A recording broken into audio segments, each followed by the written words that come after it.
यशाची किंमत किती? कधी विचार केलाय? तुम्ही यशासाठी काय दिलं?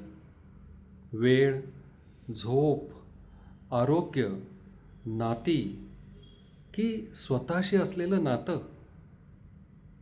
यश चुकीचं नाही, पण प्रत्येक यशासाठी आपल्याला स्वतःला सोडावं लागत असेल तर तो व्यवहार महागात पडतो.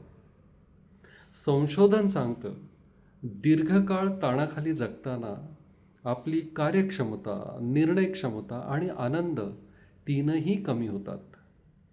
म्हणून यश मिळवताना एक प्रश्नाला बरोबर सोबत ठेवा. हे मिळवताना मी स्वतःला सोबत घेतो आहे ना?